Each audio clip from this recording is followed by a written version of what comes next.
කලු කුමාරයා මේ දවස්වල මියුසික් වීඩියෝ එකක් සින්දුවක් එක්ක ලංකාවේ ලොකුවටම කතා කරන මාතෘකාවක් තමයි කලු කුමාරයා කියලා කියන්නේ. ඇත්තටම කලු කුමාරයා කියලා කියන්නේ කවුද? මොකද්ද මේ කලු කුමාරයා හා බැඳුණු සංකල්පය? මොකද්ද කලු කුමාරයාගේ බලපෑම? ඇත්තටම කලු කුමාරයා හා බැඳුණු සංකල්පය ගැන කතා කරද්දී සමූහික අවිඥානය කියලා අපි කතා කරන මනෝවිද්‍යාත්මක අදහසක් තියෙනවා. කාල් යුන් මේ ස්විස් ජාතිකයෙක්. මොහු තමයි මේ සමූහ විඥානය කියන අදහස ඉදිරිපත් කරන්නේ. දන්නවද? අපේ පුද්ගලික ආසා, අවශ්‍යතා, අපේ හැඟීම් ගොඩක් වෙලාවට පුද්ගලික අවශ්‍යතා එක ගොඩනගෙනවා වගේම තමයි ඒව ගොඩාක් වෙලාවට ගොඩනගෙන බලපානවා සමූහ අවිඥානයන්. ඒ කියන්නේ තමා ජීවත් වන අවට පරිසරය, සමාජය තුළ තියෙන යම් යම් විශ්වාස, වටිනාකම්, සංස්කෘතික සාධකත් එක්ක. මේ කලු කුමාරය කියන සංකල්පයත් ශ්‍රී ලාංකීය සමාජය තුළ පවතින තවත් මිනිස් මනෝභාවයන් හැඟීම් පිළිබඳව කතා වෙන සංකල්පයක්. කලු කුමාරය ගැන කතා කරද්දී දැන් ලංකාවේ කලු කුමාරය වුණාට ලෝකේ එක එක රටවල් වල විවිධ සංකල්ප වලින් ඔය කලු කුමාරය කියන සංකල්පය හඳුන්වනවා. ඇත්තටම ඉතින් ගත්තොත් එහෙම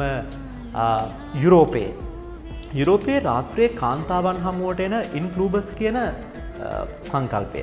ඒ වගේම තමයි ජපානයේ යොකායි කියන සංකල්පය. ඒ වගේම තමයි අප්‍රිකාවේ ආත්මීය ප්‍රේමවන්තයා. ඒ වගේම තමයි අපි ගත්තොත් ඔය මල් සරා නංගේ වගේ සංකල්ප. මේ ඔක්කොම කලු කුමාරයා හා සම්බන්ධ ටිකක් සමීප සම්බන්ධයක් වෙන සංකල්ප කිව්වොත් හරියි. මේ හැම දෙයකින්ම කතා කරන්නේ මනෝවිද්‍යාත්මකව මිනිස්සුන්ගේ අර අවිඥානයේ යටිහිතේ කතා කරන සිතුවිල්ලක්, හැඟීම් හා සම්බන්ධ සිතුවීමක්.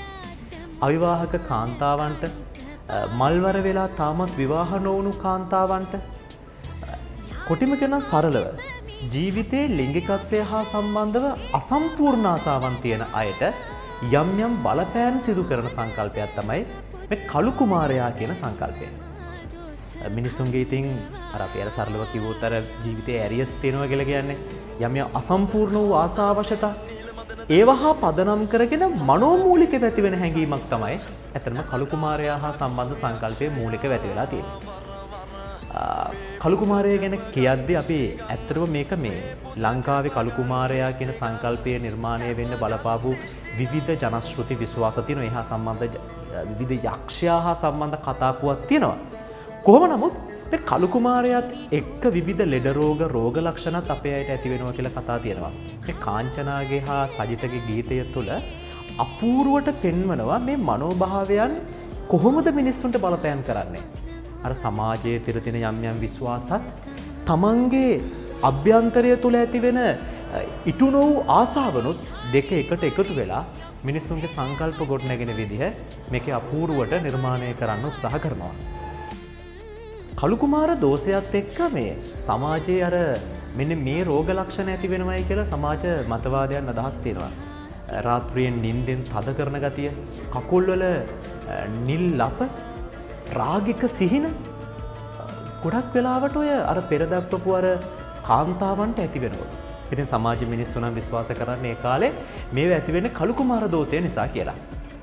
වෛද්‍ය විද්‍යාත්මකව බැලුවොත් එහෙම මේක මනෝමූලික සිතුවිල්ලක්. ඒ කියන්නේ අසම්පූර්ණ ආසා එක්ක ශරීරය තුළ මනෝවිද්‍යාත්මකව ශරීරයේ ඇති වෙන හෝමෝන අසමබර වීම, ආතතිය එක්ක ඇති වෙන දේවල්. දැන් ඔය ශරීරයේ කකුල් වල ඇති වෙන චූටි නිල් ලප කෙනක ආතතියත් එක්ක ඇති වෙන ස්නායු සුත්‍ර පැල්ලම් විදිහට තමයි වෛද්‍ය විද්‍යාත්මකව හඳුනගන්නේ.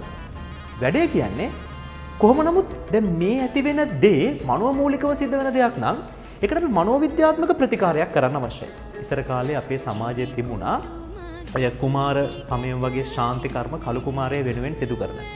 මේ ශාන්ති කර්ම හා බැඳුණු ක්‍රියාවන්ගේ තියෙනවා සුවිශේෂී අපූර්වත්වයක්. ඒවයි තියෙන යම් පිළිවෙලක්.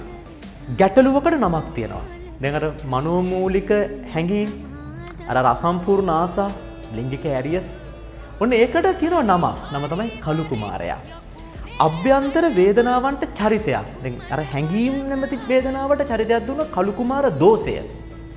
ඉතින් ඒක වේදිකාවට ගෙන ආවා. රංග දක්වලා අර තොවිලයක් ඒ වෙනුවෙන් පුතේ ස්ථානයක් හදලා ඒ වගේම තමයි ඒ ස්ථානය තුල කලු කුමාරය වෙනුවෙන් ඇඳගත් ශිල්පීන්, බෙරවැයීම් විවිධාකාරයේ වේදිකාවට ගෙනීමක් කරා. එක ප්‍රකාශ කරනවා කටින් වාචිකව ගායනයෙන් කළු කුමාරයා ගැන කළු කුමාරයාගේ ස්වභාවය ගැන ප්‍රකාශ කරනවා. අවසානයේ මේ සමස්තයට සංකේතාත්මක විසඳුමකුත් දීලා අර ආතුරයට නැත්නම් අර මනෝ ප්‍රශ්න ඇති වෙච්ච අයට අනිත් අයට මේ ප්‍රශ්නට උත්තරයකුත් ලබා දීම මේක තුල සිද්ධ වෙනවා. දැන් සාමාන්‍යයෙන් ওই අභිචාර ක්‍රමය පටන් ගන්නකොට ඒකට සූදානම් වෙනවා ගොක් අතු කෙසෙල් බඩ ඒව ගෙනල් ලෑස්ති වෙනකොට දැන් අර ආතුරයේ හිතේ මේක වෙනුවෙන් මේක ලෑස්ති වෙනවා කියලා පොඩි මනෝමූලික යම් අදහසක් ගොඩනගෙනවා. ඊට පස්සේ බෙර වැයීම් රංගන නර්තන විවිධාකාරයේ දුම්මල ගැසීම් එක මේ ආතුරයේ මනෝභාවයන් යම් උච්ච ස්ථානයකට එනවා.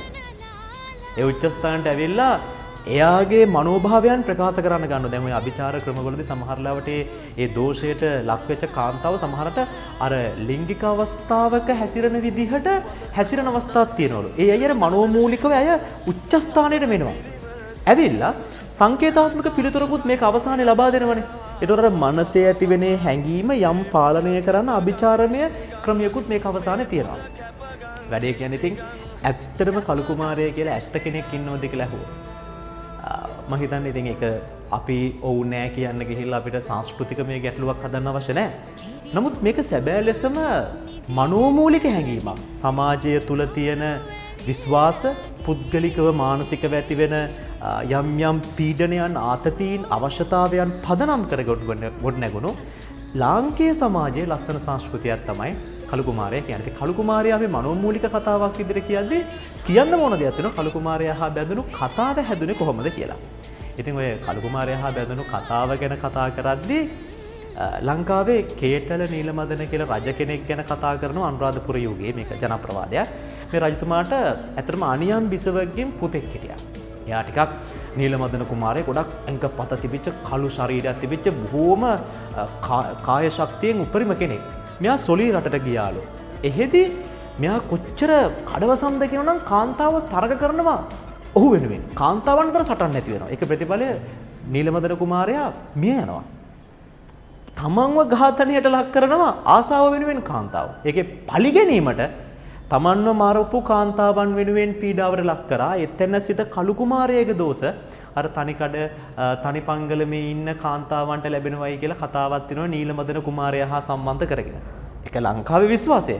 කොහොම නමුත් මනමාල කතා කියන ඔය කාංචනාගේ සහ සජිතගේ ගීතය මම දැකපු ලංකාවේ මෑත කාලේ බිහි වෙච්ච අපූර්ව ආකාරයෙන් කළු කුමාරයාගේ සංකල්පය කොහොමද කාන්තාවකට බලපාන්නේ කියලා ලස්සනට කියනවා. මේ ගීතයේ ආරම්භක අවස්ථාව බැලුවොත් ඔබට පෙනේවි ඇඳ උඩ කාංචනා මනෝමූලිකව ඇති වෙලා ඉන්න භාවමය ලොකු පීඩනයකින් ඇය ඉන්න විදිය පෙන්වද්දී ඇඳේ අනෙක් පැත්තේ යටිපැත්තෙන් කැමරාව තප්පර කිහිපය ගන්නේ යටිපැත්තෙන් සජිත අර කළු කුමාරයාගේ නියෝජනයන් සහිතව ඇයට සමාන රංගනයක් ඇඳේ යටිපැත්තෙන් ඉදිරිපත් කරන විදිය බලන්න. එතකොට පේනේවි හරි අපූර්වට කාංචනාගෙම මනසේ මනෝභාවයක් ශරීර අභ්‍යන්තරයේ වැඩ කරන විදිය පේනන විදිය. ඉතින් කොහොම නමුත් ලංකාව හරි සුන්දර රටක්. අපූර්ව සංස්කෘතිය, අපූර්ව වටිනාකම්, අපූර්ව විශ්වාස තියෙනවා. මිනිස්සුන්ගේ හිත්වල තියෙන අසම්පූර්ණ ආසාවලට ලස්සන සංකල්පයක් ශ්‍රී ලංකේය සංස්කෘතියේ දීලා තියෙනවා කළු කුමාරයා. ඒක ලස්සනට ගීත රචනාවක් තුළින් ගීත පද තුළින් ඒ වගේම තමයි රෝහණ වීරසිංහයන්ගේ සංගීතය තුළින් ඒ වගේම තමයි මෙහි විශේෂයෙන්ම ප්‍රකාශ කරන්න ඕන දේ තමයි මේකේ ඉදිරිපත් කළා තියෙන බුදේ රූප රචනය තුළින් ලස්සන අපූර්ව නිර්මාණයක් නිර්මාණය වෙලා තියෙනවා. ඒක විශේෂයි.